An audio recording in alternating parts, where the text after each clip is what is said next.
তারা অর্থনীতির বড় বড় সংজ্ঞা বোঝে, কিন্তু অর্থনীতিতে মানুষের দৈনন্দিন জীবনযাত্রার হিসাব বিকাশ সেটা ভুলে যাবে।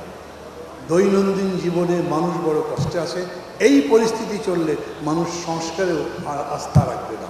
একটা বিরাট রক্তপাত হয়েছে, দেশটা বদলেছে, বদলাতে শুরু করেছে এবং আমরা সবাই মিলে এই দেশ বদলাতে চেষ্টা করছি। আমি জানি একটু আগে যেরকম করে আপনারা অঙ্গীকার ব্যক্ত করেছেন, আপনারা এসছেন টু স্টে, আপনারা লড়বেন টু উইন এবং সামনের দিকে যাবেন। আমি বিশ্বাস করি বাংলাদেশ হলো অসম্ভব সম্ভবের দেশ। আবার বাংলাদেশ সম্ভবকে অসম্ভব বানানোর দেশ। রাজনৈতিক সিদ্ধান্ত যদি ভুল হয়, কর্মপদ্ধতি যদি যথাযথভাবে বাস্তবায়ন করা না যায়, তাহলে অনেক বড় সম্ভাবনারও মৃত্যু হয়।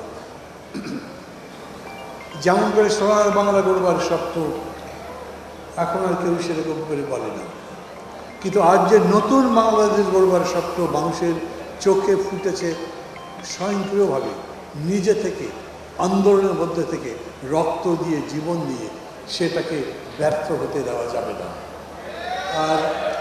আর এটার সাফল্য নির্ভর করছে এখন কেবল আবেগে নয়, রাজপথের লড়াই নয়, যুদ্ধের ময়দানে নয়। এখন এটার সাফল্য নির্ভর করে আমরা কত যোগ্যতার সাথে, কত সঠিকতার সঙ্গে এই দেশকে করতে পারি। দেশ পরিচালনার সামনের দিকে নিয়ে যাওয়ার দায়িত্ব এখন অন্তর্বর্তী সরকারের হাতে, যেহেতু তারা ক্ষমতায়। কিন্তু এটা ঠিক, এরা অভিজ্ঞ নন, এরা রাজনীতির মধ্যে পড়ে দেশকে গড়বার কাজে অভিজ্ঞ নন। এই জন্য আমি মনে করি বরঞ্চ দেশ গড়বার দায়িত্ব আমাদের, যারা ক্ষমতার বাইরে আছে। এটা যারা ভেতরে আছেন তাদের বোঝা দরকার, যারা বাইরে আছেন তাদেরও বোঝা দরকার। তা নইলে এত বড় সংকটের মধ্যে একটা সরকারি নির্দেশে যারা 100টা পণ্যের উপরে হঠাৎ করেই ট্যাক্স দিতে পারে, ভ্যাট দিতে পারে, যারা টিসিবি ট্রাকে করে একেবারে নেহাইতে নিরন্ন বুভুক্ষ মানুষের অন্ন যোগাবার যে পদ্ধতি সেটা বন্ধ করে দিতে পারে, বুঝতে হবে তারা খুবই থিওরি দিয়ে চলে। তারা থিওরি চাইতে বড় যে প্র্যাকটিস, যেটা জীবন, সেই জীবন বোঝে না।